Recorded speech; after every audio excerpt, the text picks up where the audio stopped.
Welcome to this podcast regarding a new research note featured in Nonprofit Management and Leadership Journal. The piece is titled, Locations of Decision Makers and Membership Organizations, Lessons from Lebanon.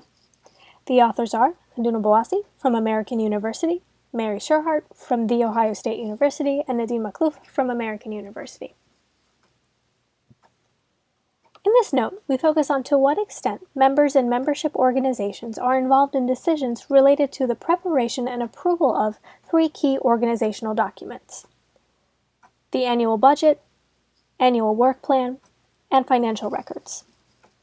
We consider whether members participate in the creation and approval of these documents via decision mechanisms for the membership as a whole, membership assembly, committees, or governance board, and whether or not the executive director or other staff are also involved in the decisions for the documents.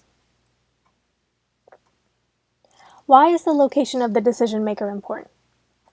Well, from an accountability standpoint, preparers and approvers of annual budgets, strategic plans, and financial records inherently assume important responsibilities that affect the effectiveness of the organization. These decision makers have significant responsibility. Through these documents, they can promote good governance, adherence to the organizational mission, enhance program effectiveness, and ensure financial transparency and organizational sustainability. We propose a series of theory-based hypotheses to determine who participates in key domains of decision-making within nonprofit organizations, specifically membership-based ones.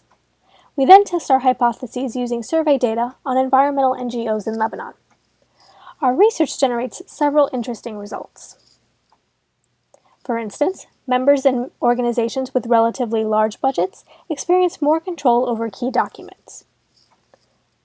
Additionally, with an increase in membership fees, there's a decreased probability that the executive director prepares the organization's work plans. Also, the greater dependence on a donor with interest in democratic governance, the more members are involved in preparing budgets. In Lebanon, the membership is required by law to approve the annual budget. In most of the NGOs we studied, members have the opportunity to be engaged in decision-making for key documents and therefore act as accountability stewards. We find that actors who prepare key documents sometimes differ from those who approve them. However, we found no evidence of multiple actors approving the documents. One actor has the responsibility for this in all the NGOs we studied. To wrap up, we suggest that funders and government may be able to play a role in influencing which types of actors are involved in preparing and approving documents. We also suggest a careful consideration of key decision makers for accountability purposes. In addition, we recommend that the amount or level of membership dues be further studied, since they may have an impact on the members' involvement in decision making.